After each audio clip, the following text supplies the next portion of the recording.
Et bonjour à tous, ici Cal, bienvenue sur cette nouvelle vidéo dédiée à la saga Final Fantasy. Aujourd'hui, je vais vous parler de mon personnage préféré de l'opus Final Fantasy IX. Comme pour toutes les vidéos, lorsque je parle d'un personnage que j'aime dans un des opus de Final Fantasy, je vais d'abord raconter brièvement son histoire pour ensuite vous donner mon ressenti et les explications pourquoi ce personnage m'a plu à l'époque et pourquoi il tient une telle importance dans les opus des Final Fantasy. Vous êtes prêts? Cette vidéo va s'adresser à Bibi de Final Fantasy IX. On y va! À la base, Bibi est un prototype de mage noir créé dans le village de Dali, non loin d'Alexandrie. Ce dernier devait faire partie de l'armée de la reine Branat. Suite au naufrage du cargo de transport dans lequel Bibi était confiné, il fut repêché par un Kui nommé Quan. Ce dernier éleva Bibi en espérant qu'il grandisse suffisamment pour être mangé. Mais ça, c'est vraiment pas de bol, hein. Mais 6 mois plus tard, Bibi n'avait pas grandi d'1 pouce. Bien sûr, Bibi n'était pas au courant du plan de Quan. Pour lui, il était comme son grand-père. Lorsque ce dernier mourut, notre ami se retrouva seul. Quelques jours avant les événements de Final Fantasy IX, Bibi décida de partir pour Traîneau trouver de l'aide. Et finalement, il se retrouva sur un vaisseau volant pour Alexandrie. Et c'est ainsi que commence l'aventure de Bibi dans Final Fantasy IX. Avant de commencer sur mon ressenti sur ce personnage, je dois quand même vous expliquer 2-3 choses sur le développement de Final Fantasy IX. Lors du développement de ce dernier, Hironobu Sakaguchi était en deuil. Ce dernier venait de perdre sa mère. Et c'est pour ça que dans Final Fantasy IX, on sent le deuil, la mort, mais aussi la vie comme sujet. En faisant Final Fantasy IX, il a voulu transmettre un message. C'est vrai que les gens meurent, il y a un deuil, mais à côté, la vie continue. En refaisant Final Fantasy IX, j'ai enfin compris le message qui était derrière ce jeu. Parce que moi, à l'époque, Final Fantasy IX, j'avais adoré le gameplay, j'avais adoré les cinématiques, j'avais adoré le personnage de Steiner et de Bibi. Je n'étais pas rentré dans le jeu à fond et je vais vous expliquer pourquoi. À cause de Zidane. Je ne suis pas rentré dans son histoire. Ce personnage ne m'intéressait pas. C'est vraiment comme le héros de FF5. Bart, c'est des gars qui sont joyeux, ils sont prêts pour l'aventure. J'avais l'impression qu'à part à la fin son histoire avec Kuja et Garland, qu'il n'y avait rien à raconter. C'est comme si je me dis, ouais, voilà, pour Final Fantasy IX, il devait obliger de mettre quelqu'un avec une forme humanoïde pour faire le jeu. Parce que clairement, Zidane n'est pas héros de ce jeu. Le personnage dont on suit l'histoire et qui a un développement et un background consistant, c'est Bibi. Vous ne me croyez pas? Faites vos recherches et vous allez voir. C'est toujours mieux de faire votre propre recherche pour avoir votre info. Avant de faire cette vidéo, j'ai fait des recherches. Je me suis rappelé de mes gameplays, de l'époque quand j'ai joué, de ce que j'avais ressenti avec Bibi. Mais c'est vrai que maintenant, en lisant comme d'habitude la légende de Final Fantasy IX, j'ai eu toutes mes réponses et j'ai eu beaucoup de confirmations. Bibi est le héros de Final Fantasy IX. Ce qu'il faut savoir, c'est que déjà à l'époque, Final Fantasy IX avait une lourde tâche. Il devait clôturer la saga Final Fantasy sur PlayStation 1. Et si on dit ça, on dit clôturer l'âge d'or du JRPG. Comme je l'ai dit sur ma vidéo sur le JRPG, l'âge d'or du JRPG, allez la voir si vous ne l'avez pas encore vu. Final Fantasy IX avait beaucoup. Un super gameplay, des cinématiques de ouf, un chara design assez médiéval, assez chibi. Quand on avait vu à l'époque, je me souviens, Bibi la première fois, on s'était tous dit « Oh purée, c'est un remake des anciens Final Fantasy ». Alors que non, c'était une nouvelle histoire, c'était un nouveau jeu, mais voilà, c'était le fait de revenir aux sources avec Bibi en tant que mage noir. Il a carrément l'apparence d'un mage noir. Mais c'est pour vous dire que Final Fantasy IX est un jeu très important. Mais beaucoup de personnes, et moi le premier à l'époque, on faisait l'erreur du héros. Moi, Zidane, il m'emmerdait, ce personnage m'emmerdait. Il ne racontait rien. Je préférais encore l'histoire de Kuja que de Zidane. Moi, les gens qui me disent « Ouais, mais moi, Zidane, c'est mon héros préféré », je ne comprends pas pourquoi. Vous avez le droit, hein. Je respecte votre avis, je respecte votre choix. Mais moi, je ne comprends pas. Ce personnage est vide. Ce personnage, il est là pour nous guider dans l'histoire qui est celle de Bibi et de Daga. Zidane, il est fade. Mais j'en reparlerai de lui dans une autre vidéo. On va plus se concentrer sur Bibi. En fait, Bibi, c'est le deuil de Sakaguchi, quand vous voyez bien. Bibi, son grand-père est mort dans l'histoire, le deuil de sa mère, et il doit continuer à vivre, il doit continuer à aller de l'avant. Et c'est une nouvelle vie qui vient pour Bibi dans le sens où le commencement de l'histoire de Final Fantasy IX, pour lui, c'est une nouvelle vie. Il va découvrir le monde. Comme je l'ai dit au début de la vidéo, il a été recueilli par Quan. Mais à part ça, il ne connaît rien du monde. Et ça a été génial de voir Bibi évoluer dans Final Fantasy IX. Chaque fois qu'on prenait le contrôle de Bibi ou que Bibi était dans l'histoire, dans le groupe, j'ai kiffé. Bibi, quand tu vois, il a, comme il disait Sakaguchi, il a l'apparence d'un enfant de 9 ans à peu près, mais psychologiquement, il a 6 mois de vie. Il vient de naître, c'est un bébé qui connaît rien de la vie. Ouais, c'est vrai que Zidane, il va aider Bibi, il va aider Riri, mais c'est parce que Zidane, il est gentil. Comme sa phrase dans le jeu, on n'a pas besoin de raison pour aider quelqu'un. Voilà, c'est le héros, bas de plafond. Il n'y a rien. Oh, je vais m'énerver. Je vais arrêter avec Zidane parce que ce perso, il sert à rien. Et ce que j'ai aimé, c'est la relation qu'il a eue avec Steiner.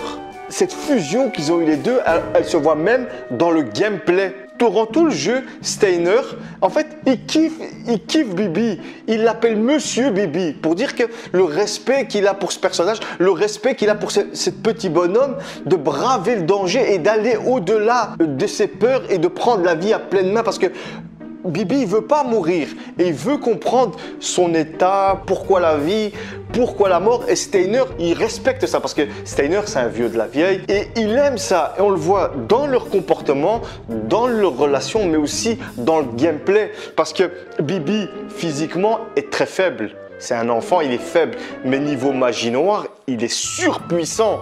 Ils ont fusionné ça avec Steiner qui, lui, est la force brute, association physique et magie. Et j'ai trouvé ça à l'époque génial. Pourquoi il n'y a pas eu ça avec Zidane? Quand vous commencez Final Fantasy IX, le narrateur, c'est Bibi.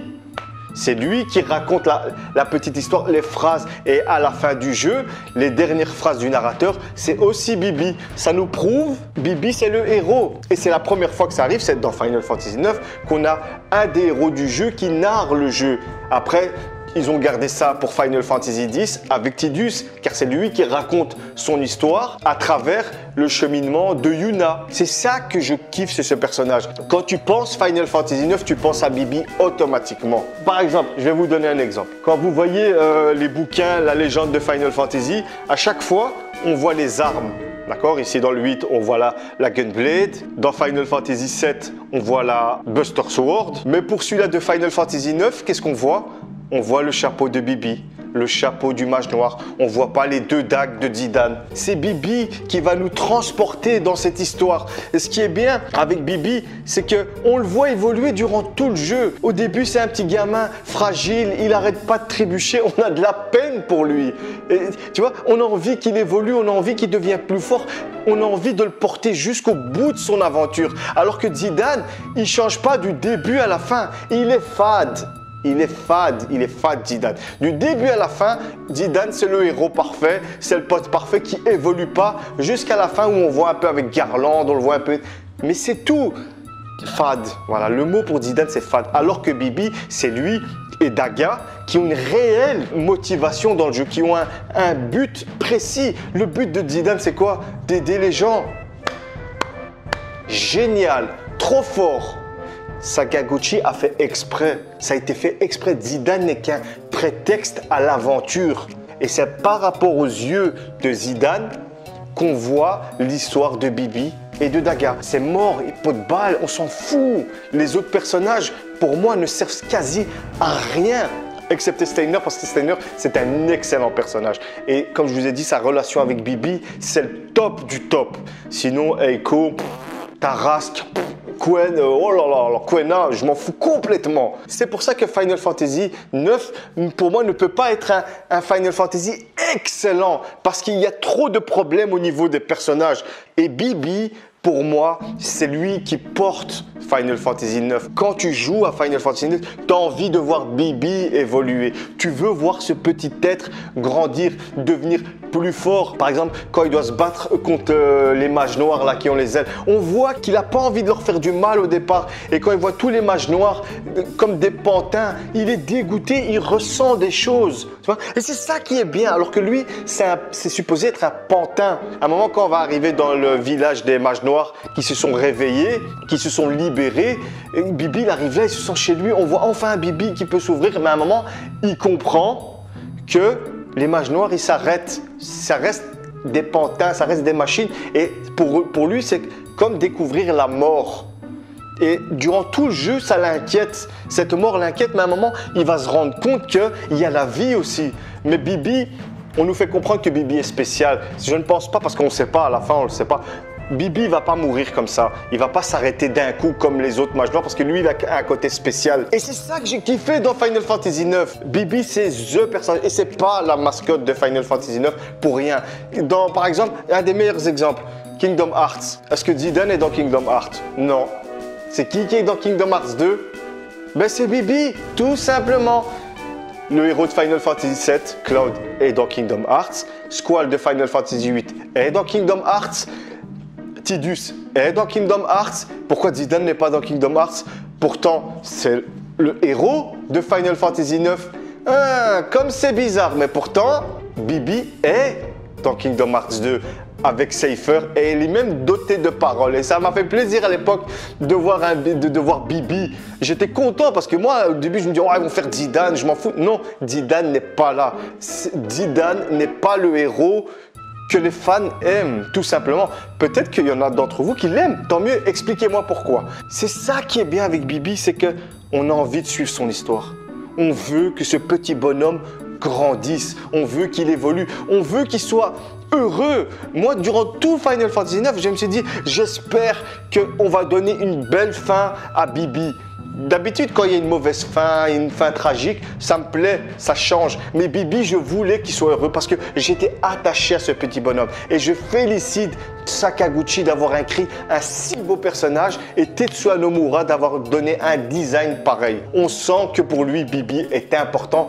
Bibi représente le deuil de sa maman, mais il représente aussi la mort de cette dernière quand les mages noirs s'arrêtent. Mais après, Bibi, lui, il est au-dessus de ça.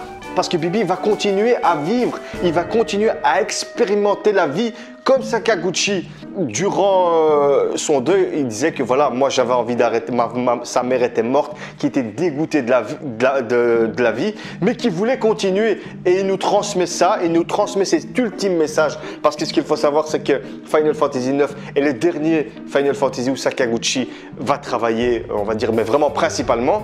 Et il nous donne ce message, continuez à vivre, même si vous êtes petit comme Bibi, avec vos potes, avec la vie, vous allez pouvoir évoluer tant que vous y croyez, tant que vous avez un but. C'est ça le message de Final Fantasy IX, quand on lit derrière les lignes. Et voilà pourquoi Bibi est un personnage super important et super émouvant. Il est touchant ce personnage. Et j'ai même envie de refaire Final Fantasy IX. Je me suis chauffé tout seul. C'est ça des personnages bien écrits. C'est ça la force d'un Final Fantasy aussi. C'est de lire des fois entre les lignes. Qu'est-ce que Sakaguchi a voulu nous raconter? Pourquoi Bibi est si important? C'est à nous de réfléchir. C'est à nous de faire notre expérience et de chercher l'info. Je sais qu'il y en a, ça les fait chier de chercher.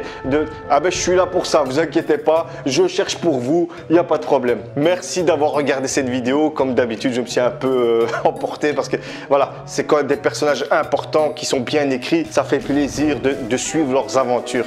En tout cas, je vous souhaite de bonnes fêtes. Noël, ça fait 2 jours que c'est passé. J'espère que tout s'est bien passé pour vous. Je vais encore essayer de faire 1 ou 2 vidéos avant le nouvel an. Un grand merci à vous parce que là, on est le 27 décembre et on est bientôt à 250 abonnés. Il y a 3 jours, on était à 198. Je me suis pris 50 abonnés d'un coup et c'est grâce à vous et ça m'a motivé. Un grand merci à vous. N'hésitez pas à mettre des commentaires, à liker, à partager. J'ai perdu quelques abonnés en fait. Certains d'entre vous m'ont dit ouais, je reçois plus tes vidéos, j'ai plus des notifications et en fait je sais pas pourquoi YouTube désabonne des gens. Il y a des abonnés qui suivent mes vidéos qui me disent ouais Cal, j'ai été désabonné. Alors s'il vous plaît, si ça vous dérange pas, ça vous prend 2-3 minutes, vérifiez que vous êtes abonné et mettez la petite cloche pour avoir les notifications parce que après les fêtes je vais carburer et moi ça me fait plaisir et bonne fête à vous. Et on se revoit pour une prochaine vidéo sur Final Fantasy. Merci, ciao.